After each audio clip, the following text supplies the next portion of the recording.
GemVer, the Philippine fishing boat sunk and abandoned by a Chinese fishing vessel in the West Philippine Sea, is back at sea after months of repairs. Still reeling from the tragedy downplayed by the Philippine government as a mere maritime incident, the fishermen are returning to Recto or Reed Bank, the same site where they almost died last June. Using a payloader, the fishermen start hauling the ship back to sea on the shore of Barangay San Roque in Occidental Mindoro at around 8 a.m. Thursday, November 14. At about 12:30 p.m., GemVer is finally back in the water as the fishermen give it a final push of the original 2216 return for its first trip back since the sinking. Captain Junel Insigne and mechanic Boy Gordiones will not go with them on this trip.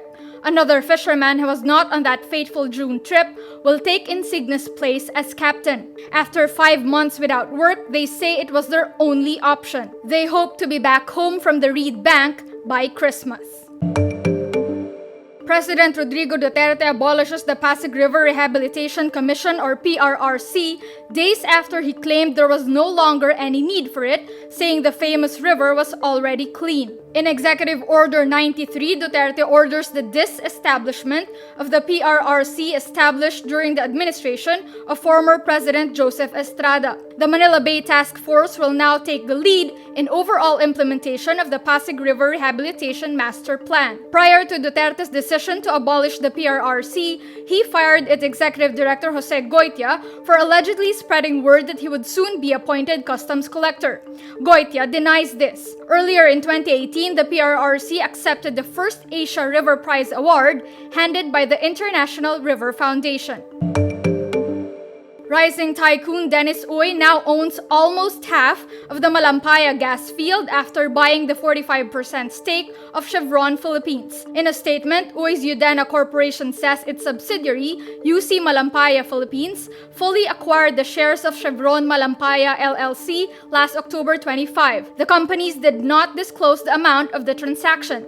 The deal is still subject to regulatory approvals. Malampaya is operated by Shell Philippines Exploration BV, which has a 45% stake. The state-run Philippine National Oil Company is the third partner with a 10% stake. Uy owns Phoenix Petroleum and is also proposing a liquefied natural gas facility in Batangas. The latest acquisition comes just a day after Uy announced that Udena's food subsidiary is now the main franchise holder of Wendy's Philippines.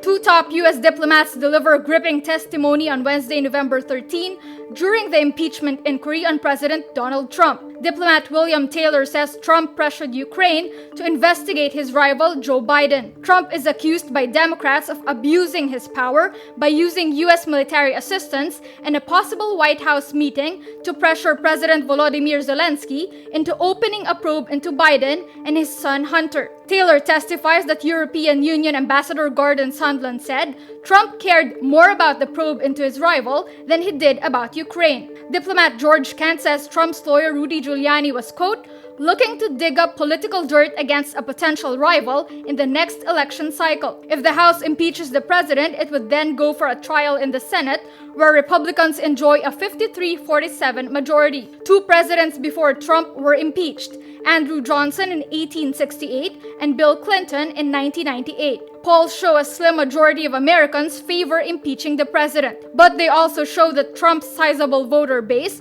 which delivered his shock victory in 2016, rejects the allegations.